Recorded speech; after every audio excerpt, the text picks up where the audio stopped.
we are going to find trigonometric ratios of 30 degree and 60 degree. For this, first of all, we are going to learn about equilateral triangle. Equilateral triangle is a triangle that has all sides equal in length and each angle is equal to 60 degree. इसको Mousavi उल इज़्ला मुसल्लस कहते हैं। Mousavi उल इज़्ला मुसल्लस एक ऐसी मुसल्लस है जिसके तमाम ज़ाविये और तमाम इज़्ला जो हैं ये बराबर होते हैं। To find the trigonometric ratios of 30 degree and 60 degree will take an equilateral triangle जिसका हर एंगल जो है वो 60 डिग्री का है और हम इसकी तीनों साइड्स को 2 के इक्वल ले लेंगे।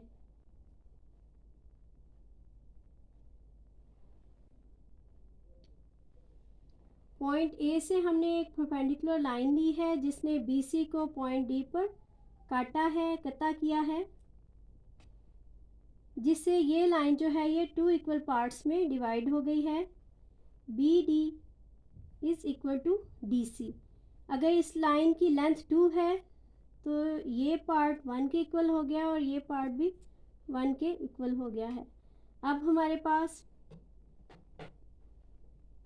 BD जो है, अगर हम BD और DC को एडअप करें तो फिर हमारे पास 2 ही आ जाता है, ये क्योंकि इक्वल पार्ट्स में हमने इसको डिवाइड किया है।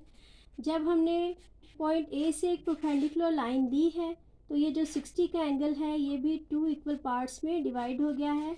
अब ये पार्ट जो है ये एंगल जो है ये 30 डिग्री का है। जब आपने इसको एग्ज़ाम में लिखना है तो आपने लिखना है consider an equilateral triangle ABC with each side equal to 2. Each angle of triangle ABC is 60 degree. From A, draw AD perpendicular on BC. Then BD is equal to DC is equal to 1 and DAB angle DAB is equal to angle CAD. DAB angle कौन सा है? ये A को show कर रहा है और D और B से हमें पता चल रहा है कि किस ट्रायंगल की बात की जा रही है। DAB, DAB का मतलब है ये जो एंगल A है इस साइड का, और CAD का मतलब है CAD, यानी कि इस साइड वाली ट्रायंगल की बात की जा रही है और इसका जो एंगल A है ये भी 30 के इक्वल है। हम जानते हैं कि जब हमने ट्रिग्नोमेट्रिक रेशियोज फाइंड करनी होती हैं तो हम राइट एंगल ट्रायंगल लेते हैं। तो यहाँ पर हमारे पास अब 2 राइट एंगल ट्रायंगल्स हैं। हम इनमें से कोई सी भी एक साइड लेकर 30 और 60 की रेशियोज ट्रिग्नोमेट्रिक रेशियोज फाइंड कर सकते हैं। तो हम इस साइड की ट्रायंगल को ले लेते हैं, ये मैंने ड्रॉ कर दी है। ये बेस है, ये परपेंडिकुलर है और ये हाइपोटेन्यूज है। बी, ये एंगल B है, इसके सामने वाली साइड को हम B के इक्वल ले लेते हैं। एंगल A के सामने वाली साइड को हम A के इक्वल ले लेते हैं और D के सामने वाली साइड को हम स्मॉल d के इक्वल ले लेते हैं। अब हम जानते हैं कि यहाँ पे BD जो था ये 1 के इक्वल, AB 2 के इक्वल है और ये जो B है हमारा साइड B ये अननोन है, ये हमने फाइंड करनी है। A is equal to 1, B हमने फाइंड करना है और D जो है ये 2 के इक्वल है।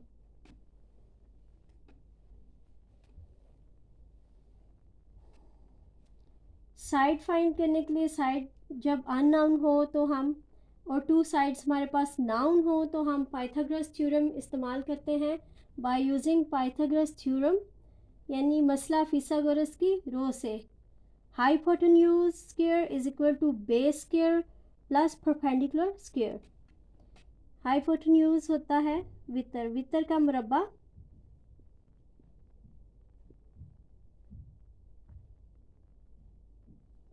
कायदा का मुरब्बा जमा अमूद का मुरब्बा। ये वितर है,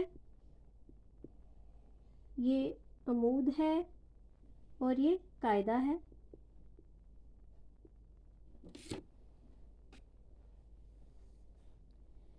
जो हमारा हाइपोटेन्यूज है वो डी है, यहाँ पर हम डी स्क्वायर लिखेंगे। बेस ए है, यहाँ पर हम ए स्क्वायर लिखेंगे और परपेंडिकुलर जो है वो हमारा बी स्क्वायर है।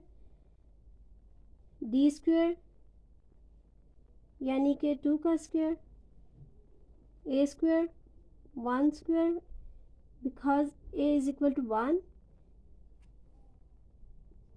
और बी स्क्वायर जो है ये हमने फाइंड करना है। 2 square is equal to 4, 1 square is equal to 1 plus 1।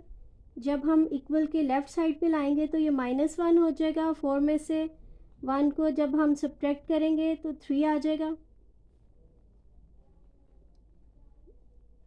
हमें b की वैल्यू चाहिए, इसलिए हम स्क्वायर को ख़त्म करेंगे। स्क्वायर को ख़त्म करने के लिए हम स्क्वायर रूट लेंगे, तो square root 3 is equal to b आ जाएगा। अब इसी ट्रायंगल को इस्तेमाल करते हुए हमने 60 डिग्री की ट्रिग्नोमेट्रिक रेशोज़ फाइंड करनी है और 30 डिग्री की रेशोज़ भी इसी ट्रायंगल को यूज़ करते हुए मालूम करेंगे हम।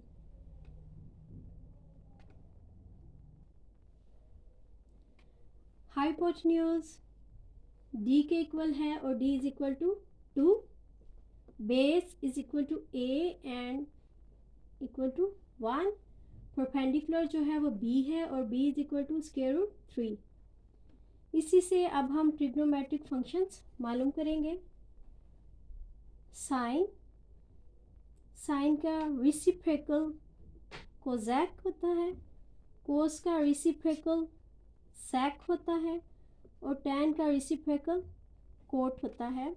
साइन 60 जो है ये परपेंडिकुलर ओवर हाइपोटेन्यूज के इक्वल होता है, यानी कि b ओवर d, और ये इसका रेसिप्रोकल है, यानी कि जो ओवर के नीचे वाली वैल्यू है यहाँ पर ऊपर लिखी जाएगी और जो ऊपर वाली है वो नीचे लिखी जाएगी। यहाँ ये है परपेंडिकुलर ओवर हाइपोटेन्यूज, तो ये है हाइपोटेन्यूज ओवर परपेंडिकुलर। तो अब यहाँ पर हम वैल्यूज लिखेंगे। b is equal to square root 3 and d is equal to 2, d is equal to 2 and b is equal to square root 3।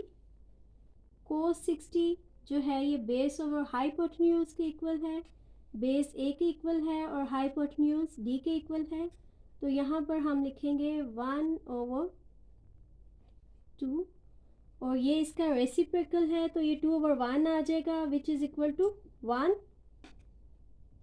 tan 60 perpendicular over base, perpendicular b है और base जो है वो a है। b is equal to square root 3 and a is equal to 1।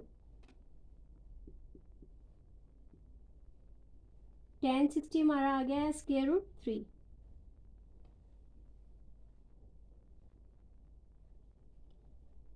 Coat 60 जो है वो tan 60 का रेसिप्रोकल है, तो ये इस तरह से लिखा जाएगा।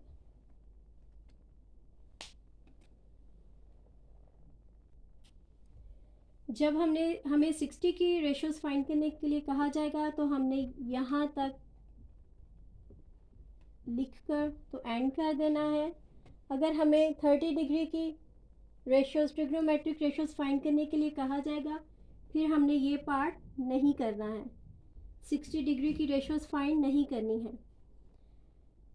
To find the ratios of 30 degree angle will take this triangle, लेकिन हम क्या करेंगे, जिसके रेशोज़ हमने फाइंड करनी है उसको 90 डिग्री के सामने होना चाहिए बेस पे। जब हमने 60 की ट्रिग्नोमेट्रिक रेशोज़ फाइंड की थी तो 60 भी 90 के बिल्कुल सामने था। इसी तरह हम 30 को लेंगे यानी कि यहाँ जो साइड परपेंडिकुलर थी उसको हमने बेस बना लिया है AD, और जो यहाँ बेस है उसको यहाँ पर परपेंडिकुलर बना लिया है BD, और ये देखिए BD यहाँ पर हमने परपेंडिकुलर बना लिया है, और हाइपोटेन्यूज दोनों में सेम है। यानी कि हमने इसी ट्रायंगल को ही इस तरह से लिया है कि ये 30 का एंगल जो है 90 के सामने आ गया है। यहाँ पर हाइपोटेन्यूज D जो है 2 के इक्वल है, बेस B स्क्वायर रूट 3 के इक्वल है, परपेंडिकुलर A जो है ये 1 के इक्वल है। हम उसी तरह ही ये फंक्शंस लिख लेंगे। साइन का ऑपोजिट कोजैक, कोस का ऑपोजिट सैक, और टैन का ऑपोजिट कोट। साइन जो है परपेंडिकुलर ओवर हाइपोटेन्यूज है, कोजैक जो है hypotenuse over perpendicular, cos base over hypotenuse,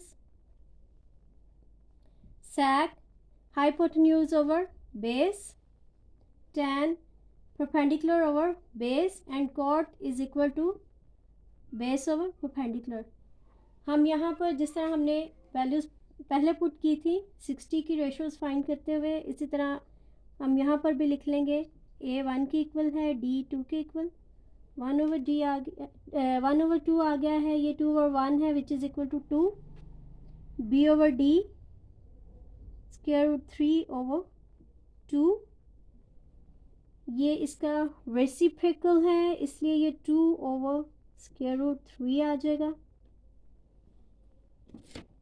P over B perpendicular over base, perpendicular है 1 और बेस है स्क्वायर रूट 3, ये इसका रेसिप्रोकल है तो ये स्क्वायर रूट ओवर 1 आ जाएगा which is equal to square root 3।